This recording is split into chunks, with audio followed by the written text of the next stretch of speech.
Welcome to the 10-Minute Econ series. I'm Captain-MJack. In this section, we're going to look at how societies allocate their limited resources. This topic covers how goods and services are produced and distributed in different types of economies. Now let's focus on a key idea we talked about in economics: scarcity. Because resources are limited, we can't give everyone everything they want. So society must decide how to allocate or distribute those limited resources. So the big question becomes, who gets what, and why? To answer that question, every society has to deal with three basic economic questions. First, what goods and services should be produced? Second, how should they be produced? And third, who gets to consume them? These aren't just abstract questions. How a country answers them shapes everything about its economy. And the set of rules and structures a society uses to make those decisions? That's what we call an economic system. There are three major types of economic systems that you should know. The first is a command economy, also called a centrally planned economy. The second is a free market economy. And the third is a mixed economy. Let's look at each system more closely. Let's start with the command economy, or centrally planned economy. This is where the government plays the main role in decision-making. In a centrally planned economy, the government owns all resources and answers the three economic questions, deciding what to produce, how to produce it, and who gets it. Examples include Cuba, North Korea, and the former Soviet Union. There's no free market to set prices or guide production. But that leads to a big problem. Why do these economies often end up with low-quality goods, shortages, and unhappy citizens? The answer is pretty simple. People have very little incentive to work harder or innovate, and government planners often get it wrong when trying to predict what people actually want or need. So what's good and bad about command economies? On the plus side, everyone typically has a job, so unemployment is low. There's strong job security, since the government won't go out of business. There's usually less income inequality, and things like healthcare are often provided. But there are serious downsides too. There's no incentive to work harder or improve. People don't have much motivation to innovate or create. No competition means quality suffers. Corruption can thrive, and individual freedoms are often very limited. Now we move to the second type, the free market system, also known as capitalism.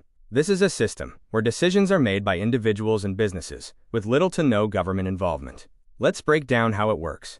Let's break down the key characteristics of a free market economy and see how it compares to a command economy. First, there's very little government involvement. This idea is called laissez-faire, meaning let it be. Unlike in command economies, where the government controls everything, in a free market, the government steps back and lets the economy run on its own.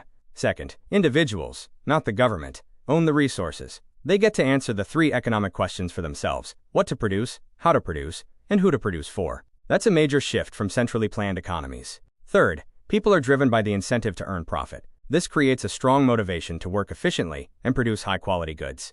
In command economies, that motivation is often missing, since everyone earns the same no matter what. Fourth, consumers enjoy a wide variety of goods and services. Businesses compete to meet different tastes and preferences. That's a big contrast with command economies, where shortages and limited choices are common. And fifth, this system relies on competition and self-interest. These forces work together to regulate the market naturally, keeping prices down and pushing quality up. In command economies, there's no competition at all, so quality tends to suffer, and innovation is rare.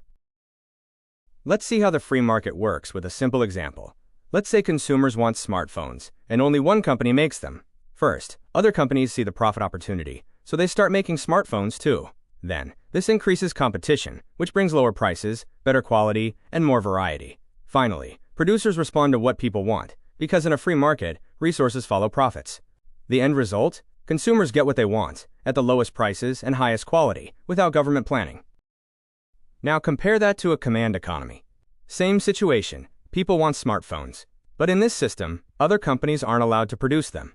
There's no competition, so prices stay high, and quality stays low. Even worse, production can't increase until the government gives permission, like building a new factory. The result? Shortages, high prices, and low quality, because decision-making is slow, and profit doesn't drive production. Think of a farmer's market. The farmer sets a price for apples in the morning. If the price is too high, customers don't buy. So the farmer lowers the price, and the apples sell. In this example, producers and consumers adjust automatically, based on their own self-interest. That's how free markets work. No central control, just continuous feedback. This idea is called the invisible hand. The idea that society's needs are met when individuals simply act in their own self-interest. Let's say people want fuel-efficient cars. Producers will make more to earn profit. Firms compete, so prices drop and quality improves. No government action is needed, because the market adjusts on its own to meet demand. That's the invisible hand at work. Finally, we come to mixed economies. These systems combine elements of free markets with some government intervention. The truth is, almost every modern country, including the US, has a mixed economy. Markets handle most decisions, but governments step in when needed, to correct failures, provide public goods, or ensure fairness. So now that we've seen both extremes, on one end, pure command economies where the government decides everything, and on the other, pure market economies, where consumers and producers make all the decisions. Let's ask the big question. Where does the US fall? Well, the US is definitely not a pure command economy, but it's also not a pure market economy either. Yes, producers and consumers make most of the decisions, but the government still plays a role. It sets rules, provides public goods, regulates safety and the environment, and steps in during crises, like the 2008 financial crash or the COVID pandemic. So the US, like most modern countries, falls somewhere in the middle, in what's called a mixed economy. Next, let's introduce one of the most important models in economics, the circular flow model. This model shows how money, resources, and goods move through the economy between households and businesses. It all happens in two main markets. First, we have the product market. This is where businesses sell goods and services to households. So when you buy a phone, a haircut, or a sandwich, you're in the product market. Second, there's the resource market, also called the factor market. This is where households sell resources, like labor, land, and capital, to businesses. So when you go to work and earn a paycheck, you're selling your labor in the resource market. Together, these two markets create a constant flow of money, resources, and products, which keeps the economy moving. Let's break down this full circular flow model, starting from the bottom, the product market. This is where businesses sell goods and services, and households, meaning individuals like us, buy them. For example, think of going to the mall and buying a phone. You're the buyer, and the company that made the phone is the seller. So in this market, households are the demand, and businesses are the supply. When households spend money, that becomes revenue for businesses. Now let's move to the top, the resource market, also called the factor market. Here it's the opposite. Households are supplying resources, like labor, land, or capital. So when you take a job, you're supplying your labor. Businesses are the ones demanding these resources, and they pay for them through wages, rent, or interest. These are known as factor payments. So in this market, households are the supply, and businesses are the demand. Finally, let's look at the government in the middle. It interacts with both households and businesses. It collects taxes from both sides, and in return, provides public goods, like roads, parks, and schools. The government also makes transfer payments. For example, welfare to individuals, or subsidies to businesses, like support for farmers, or clean energy companies. The government also participates directly in both markets. In the resource market, the government acts as a buyer. It hires workers, buys land for public projects, and uses capital to build infrastructure. So when the government pays salaries to public employees, it's buying labor, just like a business would. In the product market, the government is also a buyer. It purchases goods and services, like computers for schools, military equipment, or healthcare services. This entire model helps us visualize how money, goods, and resources flow in a closed domestic economy. Later on, if we add in foreign trade, like imports, exports, or foreign investment, we'll expand this into a full picture of the global economy. And that gives us the basic structure we'll use in both microeconomics and macroeconomics going forward. Here are some key terms from the circular flow model. Private sector means the part of the economy run by individuals and businesses. Public sector is the part controlled by the government.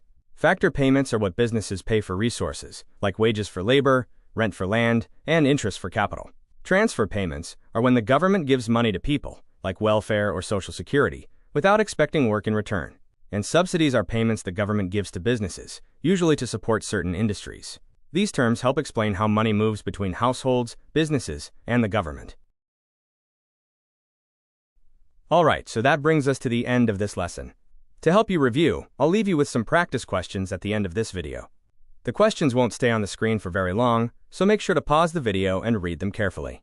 I'll post the correct answers in the comments section, so be sure to check them out. If you have any questions, feel free to ask in the comments as well. And if you're enjoying this 10-minute economics series, don't forget to like the video and subscribe for more short, focused economics lessons.